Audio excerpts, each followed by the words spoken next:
Merci beaucoup, merci à tous d'être ici et d'être venus aussi nombreux et d'être dans le stream. Bienvenue dans ma session. J'aimerais aujourd'hui répondre à la question est-ce que l'intelligence artificielle va nous sauver? C'est une question très provocative par rapport à l'inclusion parce que l'accessibilité et l'inclusion sont vraiment les sujets important dans les laboratoires d'intelligence artificielle d'aujourd'hui.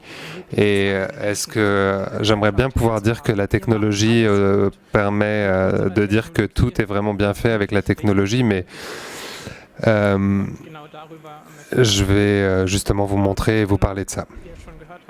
Comme vous avez entendu, je suis aussi handicapé de la vision depuis ma naissance. Et donc j'utilise tous ces moyens depuis longtemps et ça a énormément de valeur pour moi depuis un certain temps. Et j'aimerais donc commencer par ça et vous dire en quoi on peut utiliser ces technologies, en quoi elles sont bonnes. Et un peu après aussi, dans la session, ça va devenir un peu plus sombre et peut-être un peu moins bien. Je vais vous montrer des choses auxquelles il faut vraiment faire attention en regardant l'avenir. Pour répondre à la question qui est sur ce slide, est-ce que l'intelligence artificielle va nous sauver? Non. Non, l'intelligence artificielle ne nous sauvera pas, mais on espère que ce sera un outil au moins intéressant dans certains domaines et nous aider. J'aimerais vraiment bien commencer par vous donner un tour de tout ce qui est possible aujourd'hui. Donc comme premier point, c'est l'automatisation de la description d'images. Vous pouvez vous imaginer qu'en tant que personne aveugle, j'ai vraiment beaucoup de mal dans les réseaux sociaux, d'avoir une vie sociale en ligne. Beaucoup de gens, beaucoup d'entre vous postent sûrement pas mal de photos pour communiquer. Et quand il n'y a pas de texte descriptif, pour moi, il y a une difficulté et j'ai pas d'informations pour pouvoir comprendre. On peut automatiser un peu le processus. Ça va de manière assez rudimentaire. Le iOS peut reconnaître des photos depuis 2-3 ans.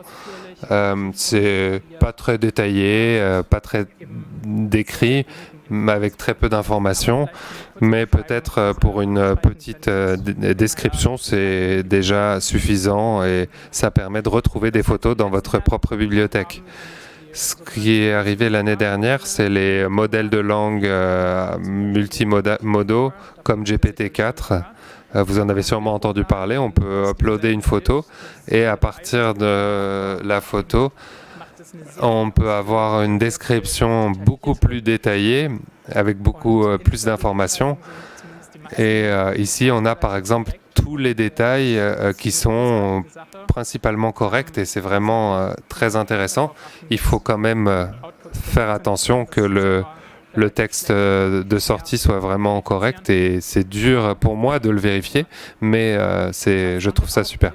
Ce qui fonctionne aussi, c'est avec ces modèles de langue qui sont justement multimodaux, c'est qu'on peut avoir des descriptions.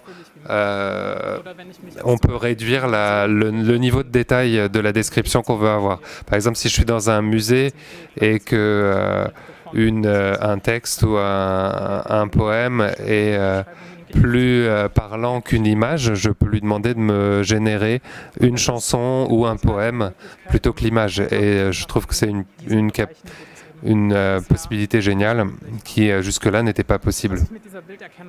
Ce que je peux faire aussi avec cette reconnaissance d'image que je trouve très intéressante, c'est que je peux reconnaître des interfaces utilisateurs de manière très détaillée et je peux les taguer. Je l'ai fait ici avec ce slide, avec le titre de cette session. Et ici, sur la page de gauche, on peut générer un fichier JSON avec la structure des éléments qui sont présents dans la fenêtre web. Donc, on peut partir du principe que je peux utiliser les technologies pour m'assister à définir les informations sur les écrans. Ça peut m'aider à définir les différentes sections dans un logiciel, s'il y a des menus ou des sous-menus dans lesquels je peux me rendre ou des éléments qui sont tagués. Et ce modèle, grâce à la reconnaissance d'image, peut m'aider dans ce domaine. C'est également intégré dans iOS, par exemple, depuis pas mal d'années. Ça n'est pas aussi sophistiqué que ce que vous voyez là avec GPT-4. Mais ça fonctionne et ça permet d'avoir plus d'accès. Ce qu'on voit à côté de la reconnaissance d'image avec les modèles de langue, on peut simplifier la langue. Il y a sur le monde beaucoup de personnes. La plupart des personnes sous la définition de handicap ont des handicaps cognitifs et qui, eux, profitent beaucoup du fait qu'on puisse simplifier ou résumer des contenus, surtout qu'avec des mots compliqués ou avec des textes de taille massive seraient limités pour eux. Avec ces modèles, on peut donc un texte le plus important, le résumer en langage simplifié. Et le modèle de langue va essayer au maximum d'utiliser le langage simplifié sur le texte et avec ses règles résumer les différents éléments du texte. C'est pas toujours bien, mais on verra ça tout à l'heure. Mais c'est une énorme évolution si les gens peuvent utiliser ça puisqu'ils auront accès à des contenus auxquels ils n'avaient pas accès avant. Pour moi, principalement dans mon travail, ça m'aide énormément puisque je programme beaucoup. Et il faut que vous vous imaginiez, quand on est aveugle, c'est très compliqué d'avoir une vue d'ensemble de son code. Donc je peux, avec mon écran, à nouveau, que j'utilise pour coder, je peux utiliser la langue pour écouter ligne par ligne.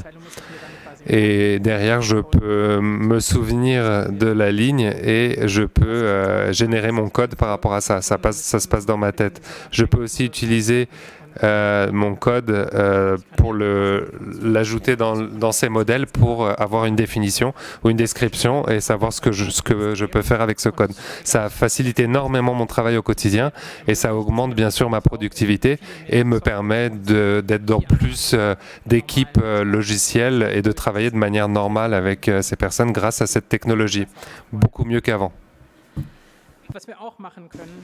Ce qu'on peut aussi faire, c'est qu'on peut le connecter avec des choses en ligne, sur ligne. C'est ChatGPT qui a fait ça. On peut utiliser une fonction de ping et chercher, demander pour quelque chose de spécial. Ce sont des informations qu'on trouve plutôt faciles. Généralement, ces choses ne sont pas vraiment d'un niveau, d'une qualité très bonne, mais quand même, ça réduit les barrières. Comme ça, avec ChatGPT, je peux structurer les informations et ça m'aide beaucoup. Ça a vraiment changé ma vie. Ça m'a aidé vraiment beaucoup cette année. Pour moi, ça sera trop difficile de le faire.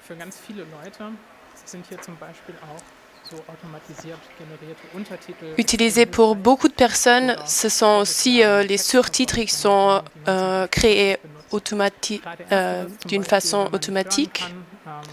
Par exemple, si on est aveugle, si on est dans le bus, on peut utiliser cette fonction. Cette fonction de comprendre ce qu'on dit, ça devient beaucoup mieux de chaque année. Ce modèle de comprendre la langue a une rate d'erreur de 5% en allemand au moment. Ça semble d'être pas parfait, mais c'est suffisant pour beaucoup de choses. Les fonctionnements de compléter les phrases, ça aide beaucoup de personnes, par exemple.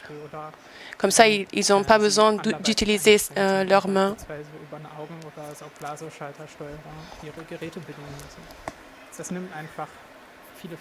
Ça prend beaucoup de barrières.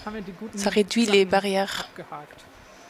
Alors ça, c'est toutes des choses bonnes, mais maintenant, on va parler des choses qui sont un peu cons. Alors, qu'est-ce que sont les menaces? Alors, premièrement, on va voir les sous-titres. Les sous-titres à YouTube, ils ne sont pas devenus vraiment beaucoup mieux pour les années passées.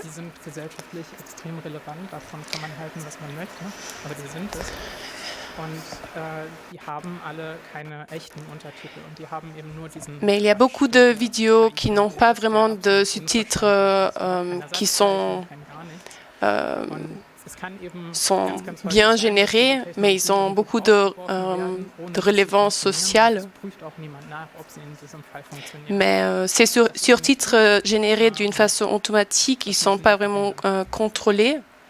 Et ça, c'est un problème, il faut le changer. Alors, il n'y a pas vraiment seulement des transcriptions avec beaucoup d'erreurs, mais il y a aussi de la langue. C'est un modèle d'intelligence artificielle qui est éduqué sur beaucoup d'heures de langue.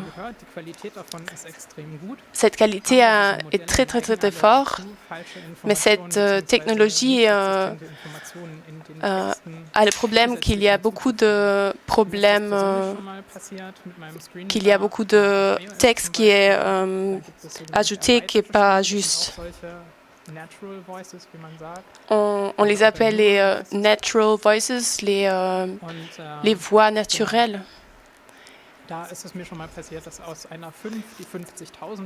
Et là, j'ai eu l'erreur que j'ai dit 5, mais puis c'était 5000 qu'il y avait noté. Et notre exemple, c'est que ça peut être très important pour les personnes dans le monde parce qu'ils ont besoin de ces aides.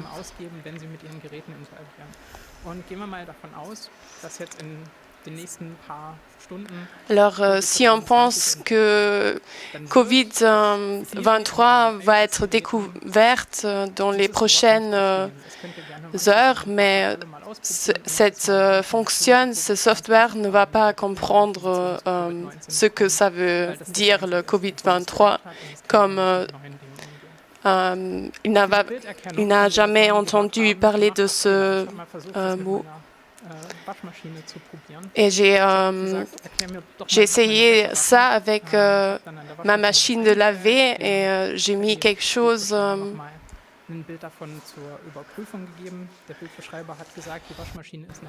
Et l'image montrait que la machine à laver était éteinte. Et ChatGPT s'est excusé de m'avoir donné une mauvaise information. Par exemple, ici, voilà, on a dans ce cas-là, on a un linge qui n'est plus utilisable, mais ça aurait pu être pire, bien sûr.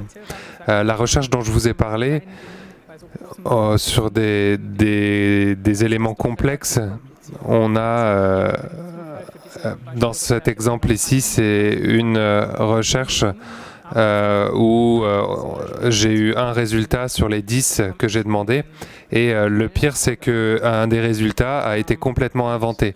Donc, on ne le trouve pas dans les recherches. Ce deuxième exemple de Raoul Krauthausen n'est pas aveugle, donc ça n'est pas un résultat correct. C'est juste une personne prominente et connue qui a été rajoutée dans le résultat, mais qui n'est pas vrai. Ce qui peut se passer aussi, c'est les erreurs d'utilisateurs. On va mettre une mauvaise question et on aura une mauvaise réponse. J'ai demandé ici combien coûterait un kebab avec une certaine réduction. Donc il faut faire attention avec certains prompts. Voilà. On va regarder des choses un peu plus lourdes. Ces modèles peuvent être utilisés pour générer des contenus. Donc, sur quoi j'ai le droit de communiquer ou, par exemple, l'outil est connu pour utiliser des copyrights ou des éléments sur les bilans sanguins parce que ce n'est pas des informations éthiques.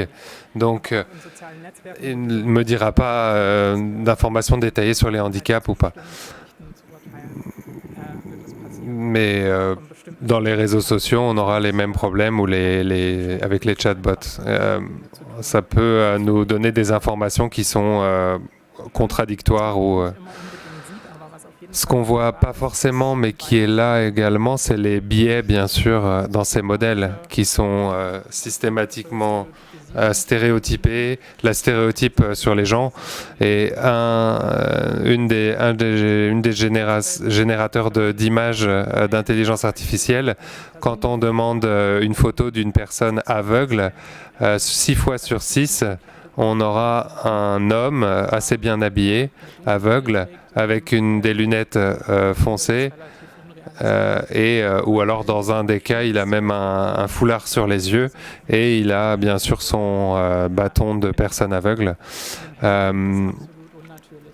Donc c'est très... voilà, ça montre que ces modèles ont des données d'entrée qui ne représentent pas l'intégralité de la population. Mais les modèles ont une double morale par rapport à ça, ce qui n'est pas un problème pour un aveugle de stéréotyper un aveugle et un problème pour une personne autiste. Et là, le modèle ne le fait pas. Ça aurait peut-être été une bonne chose pour les aveugles si on n'avait pas une assez bonne description, mais pour les personnes autistes, le modèle préfère les protéger, en tout cas plus que les personnes aveugles. Bon, c'est une question bizarre, mais c'est une question qui se représente parfois et qui est très amorale. On a beaucoup de biais que j'ai essayé d'illustrer en écrivant sur mes histoires. Il faut vraiment avoir des approches créatives. Ici, vous voyez plusieurs choses qui se sont répétées plusieurs fois donc, dans mes histoires. Par exemple, les personnes sourdes, on a toujours des personnes qui ne sont pas incluses. On a le langage des signes qui se base sur les régions, donc qui n'est pas généralisé. Et c'est encore une fois un biais. Ces modèles se basent sur des statistiques. Et on l'a vu déjà depuis longtemps, depuis le début de l'année. Voilà, en gros, les dangers. Je voudrais vous montrer encore une vue d'ensemble sur ce slide. Beaucoup de dangers auxquels il faut vraiment faire attention quand on utilise ces modèles. Une personne, il faut vraiment, quand on a commencé à intégrer ça dans nos vies, il faut être conscient de ces dangers et des choses qu'on ne peut pas contrôler. On va voir maintenant dans la réalité.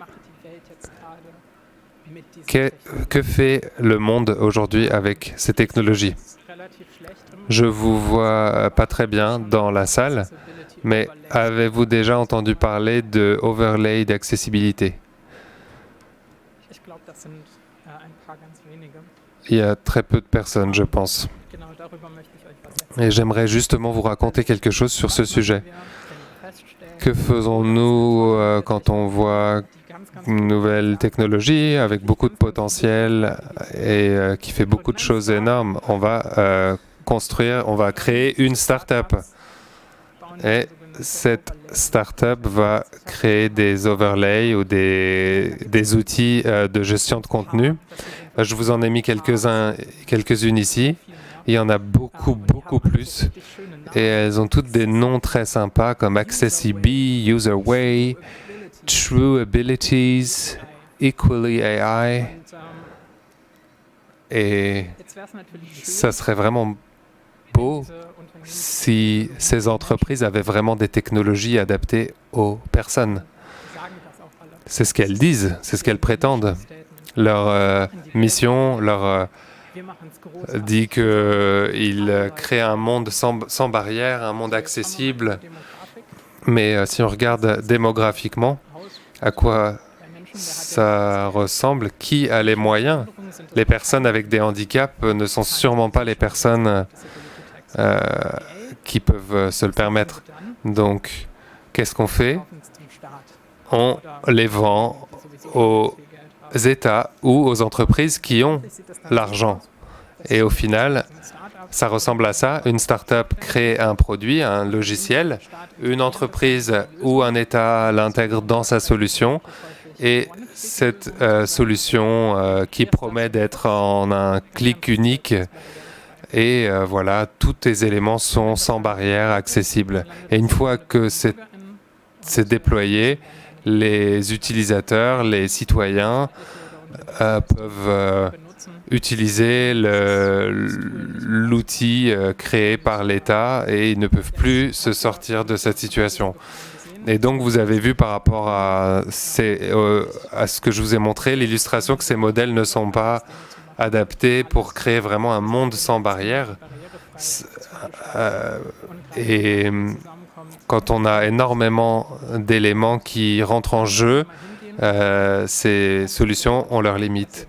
Donc, ce qu'il faudrait dire, c'est que ces produits que vous proposez sont nuls, ne fonctionnent pas. Et ça rend l'accessibilité encore pire. Mais tout ce que veulent ces entreprises, c'est gagner de l'argent. Et c'est des entreprises à plusieurs millions. Donc, on a une industrie qui pèse beaucoup derrière tout ça. Et donc, tout est slappé. Et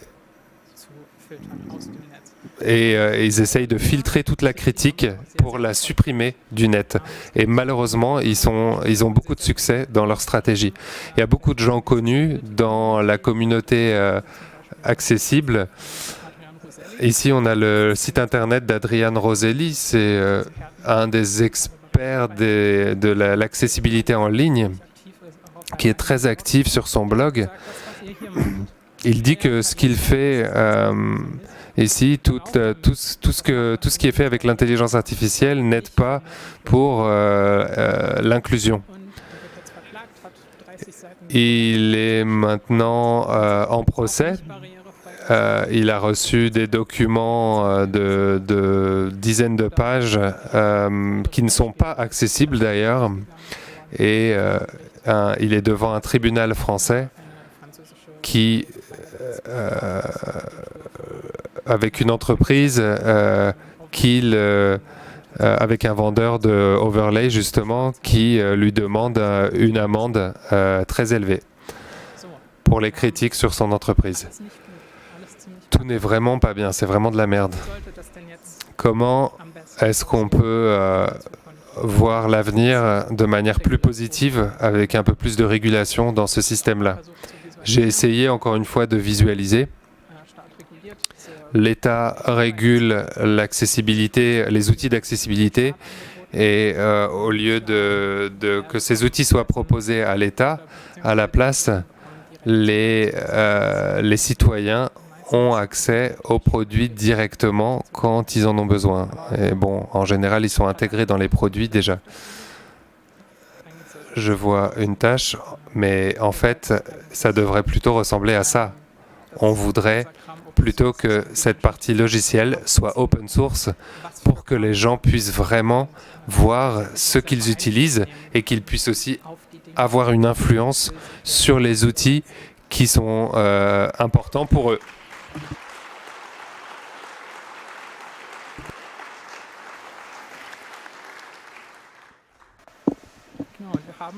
Exactement, et on a un, et on a un.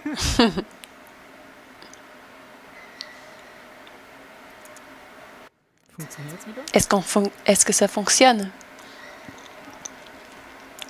C'est le micro qui n'a pas fonctionné.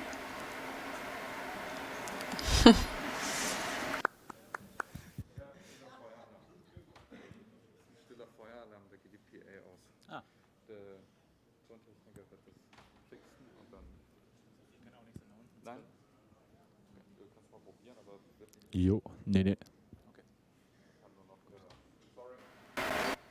Sorry for... C'est ein stiller Feueralarm, ist aber alles gut und gleich geht's weiter. Il y avait une alarme de feu, mais Deswegen haben wir keinen Ton. on n'a pas de Ja. son.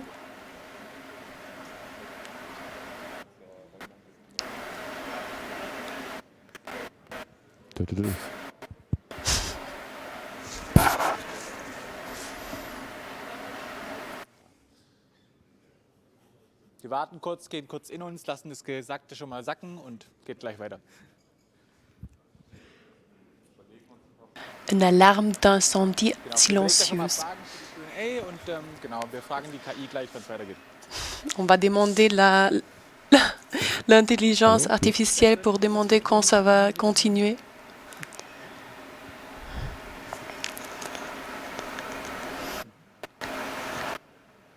Der sieht uns ja alle.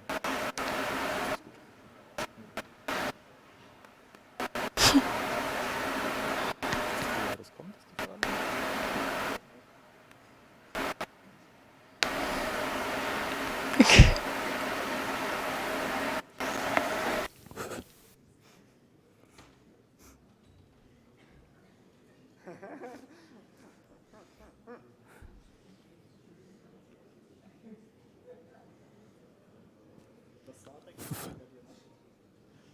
Gut, das Deck noch funktioniert. Ja, das Deck wird dauerhaft funktionieren.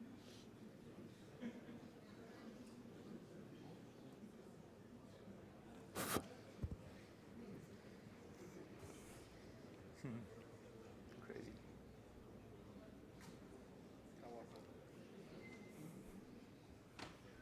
War das schon öfter hier? Jawohl, ja. Nur hier. Komisch.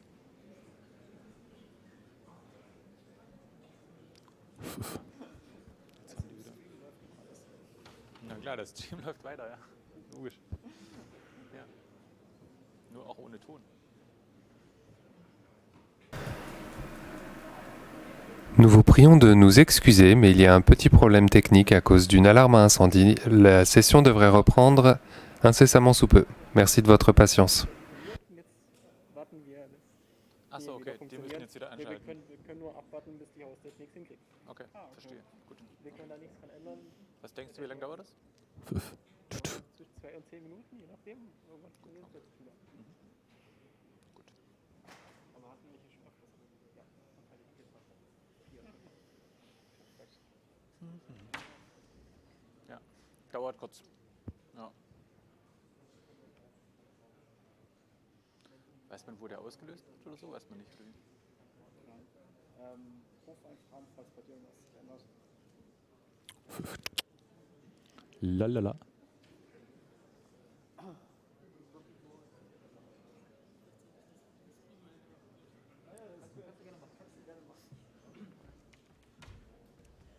Also ich habe einen kleinen Hinweis für den Stream. Es gibt hier wohl im Gebäude einen stillen Feueralarm, deswegen ist hier die Saaltechnik ausgefallen und wir müssen kurz warten, bis es weitergeht. Ich mache dann gleich weiter, wenn es wieder Hallo. funktioniert.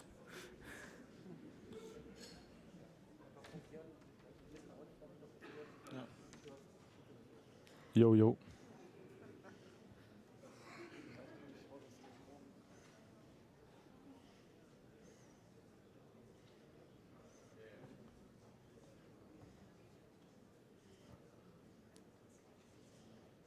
Kannst vorkommen.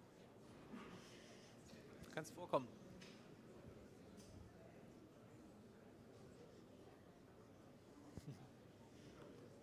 Hier ist gerade ein stiller Feueralarm, deswegen ist hier gerade alles aus und der Ton ist aus. Deswegen müssen wir kurz warten. Ja, das ist irgendwie aus Versehen irgendwie ein Feueralarm ausgelöst worden.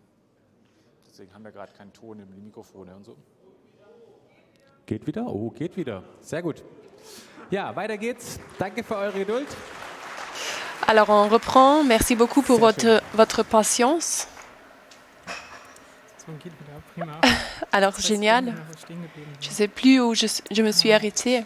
Genau, also wir wollen letztendlich, dass die Menschen selbst darüber bestimmen. Alors on wo diese veut que Technologie les personnes einsetzt peuvent und aus welchen Komponenten décider sie eux-mêmes wie genau ce qu'on va faire avec la technologie. On veut avoir un système open source. dass das nicht real sein kann, On sait sein que wird, das ça, wissen wir wahrscheinlich ça alle sera selber pas und wir trauen la, uns réalité, hinterher. la réalité. Aber zumindest eine Firma Mais quand même, il y a mit einem sehr, sehr großen une Anteil entreprise qui und fait das un très bien davon kann man auch début. behalten, was man möchte. Und zwar ist das die große Firma mit dem Obst. C'est l'entreprise avec le pomme, la pomme. C'est Apple. C'est Apple qui a introduit cette technologie dans la bibliothèque. Par exemple, il y a cette année le début de la technologie de live speech. Wahrscheinlich ihre Stimme verlieren werden, diese mit ihren Geräten klonen können und dann einfach digital weiter benutzen können.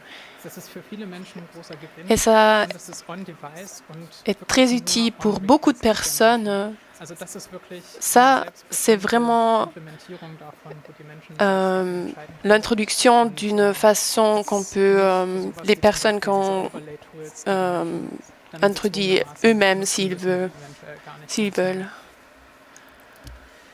Genau. Jetzt kommen wir noch zu so ein paar abschließenden Learnings. Et puis on va voir ce qu'on va apprendre de cette session. Les personnes sont responsables sur ce que les intelligences artificielles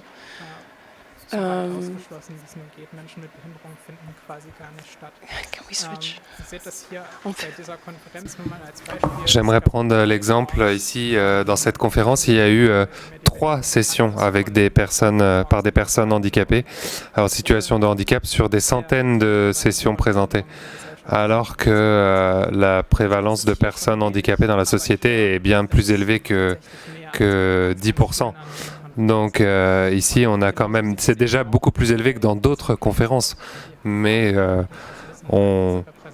la représentation des personnes en situation de handicap manque. Le son est encore parti. Apparemment, le son est parti, mais c'était très bref.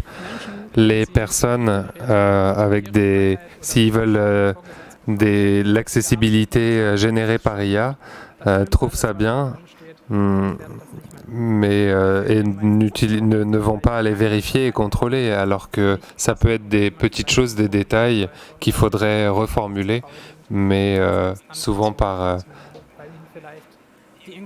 manque de temps pour modifier les éléments pour l'inclusion des personnes en situation de handicap n'est pas assez importante pour les personnes qui vont poster une image sur les réseaux sociaux, mais c'est pas bien, mais il faut faire attention à quel endroit on utilise ce genre d'outils. Si on essaye que l'accessibilité des outils digitaux devient réalité, les outils d'intelligence artificielle peuvent être vraiment intéressants à utiliser au moment où on en a besoin.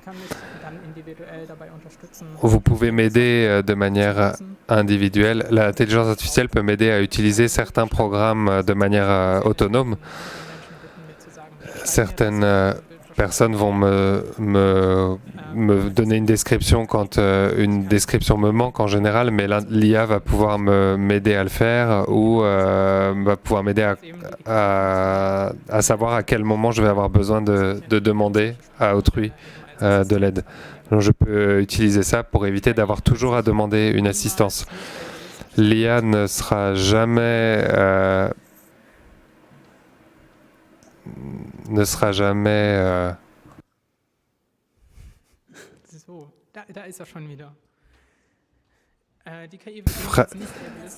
l'IA ne fera jamais preuve de non-ableisme. voll repräsentiert, Yeah. diesen gesellschaftlichen Biases unterliegt, wo man On aura toujours des biais présents, ganz doll bedauert, puisque c'est vraiment très très dommage, c'est vraiment mauvais et on souffre de ça, mais tous les modèles d'IA sont comme ça, puisqu'ils n'ont accès qu'à des données limitées qui sont les données disponibles pour l'apprentissage. das wird nicht passieren und das wird auch in Zukunft immer weiter von diesen Modellen. Et à l'avenir, on aura toujours des problèmes avec ces modèles, même si quelqu'un suppose que ce ne sera pas le cas. Presque finalement, Einzig und allein l'absence de barrières, l'accessibilité pour l'IA frei zu machen. devrait être dans les mains des personnes qui sont concernées par l'accessibilité et pas par des personnes qui veulent gérer et contrôler les contenus pour les personnes qui ont besoin de cette accessibilité.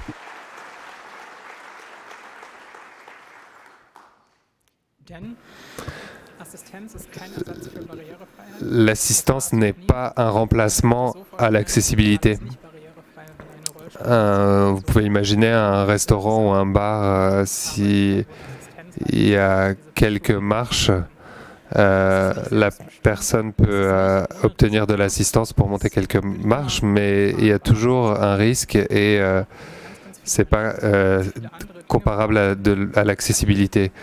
Beaucoup de personnes pensent que l'IA n'est en dehors du droit et que c'est compliqué de pouvoir poursuivre une IA de manière légale. wirklich gefährlich sind, leben müssen. Et on va devoir vivre avec cette absence d'accessibilité traitée par certaines IA. C'est dur, mais c'est la réalité.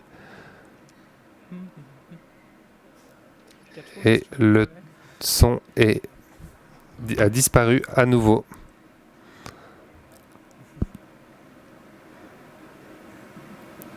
So, genau. Das ist die Realität und das ist die Zukunft. Das war's. Ich danke euch, dass ihr mir zugehört habt, dass ihr hier wart und ich freue mich jetzt auf eure Fragen. Merci, c'était tout et j'ai hâte d'entendre vos questions.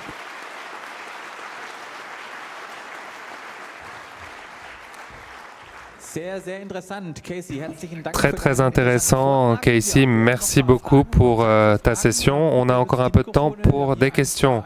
Utilisez les micros. On en a 4. Microphone numéro 1, s'il vous plaît.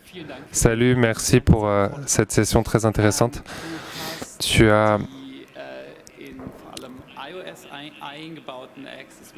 l'accessibilité d'iOS dans ta présentation et tu as montré ça très proche de l'open source. Est-ce que ce que fait Apple est vraiment open source? Nein, leider nicht. Non, malheureusement, non.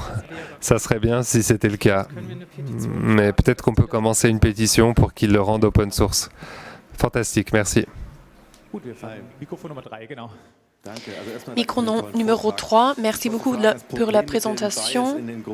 Alors, le problème avec le biais dans les dates sources, c'est que c'est déjà parti. Il n'y a plus de... Est-ce qu'il y a une possibilité de modifier ces dates? Je ne pense pas qu'on peut changer des choses, mais on peut les prompter. On peut les donner des données explicites. On peut dire qu'il faut le faire d'un mode plus divers. Le problème, c'est que si on le fait de genre plus fréquent,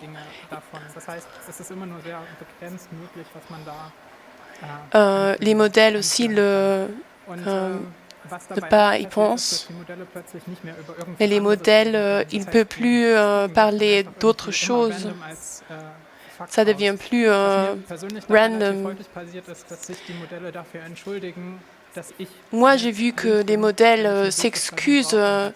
Si moi je dis qu'il faut être plus concrète, ils s'excusent. Okay, sehr interessant. Ok, Mikrofon Nummer très 4. intéressant. Le micro numéro 4. Merci beaucoup pour cette présentation. Et exactement pour cet thème, je m'intéresse à votre opinion. Si je vois 10 sur 10 photos de personnes aveugles et je vois que c'est pas juste, je me demande, ok, moi aussi, j'ai pas vraiment d'idée comment visualiser une personne aveugle. Et là, je vois que j'ai vraiment pas beaucoup d'idées des choses. Et ça, c'est aussi un peu triste.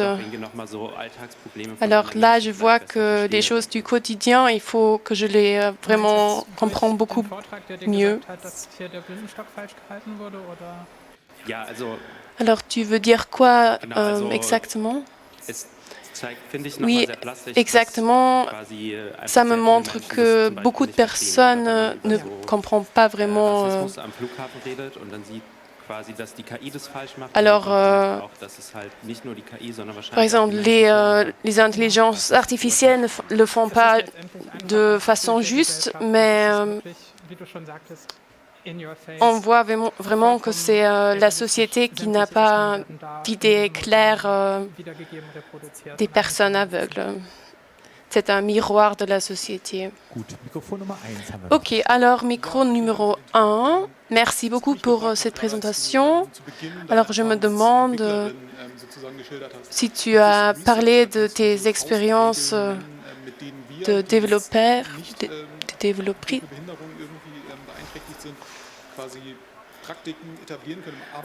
Alors, est-ce qu'il y a des pratiques dans le quotidien qu'on peut utiliser pour faire les choses plus faciles pour des personnes de handicap, avec handicap? Merci. Merci. Nochmal einen großen Applaus jetzt nochmal für Casey.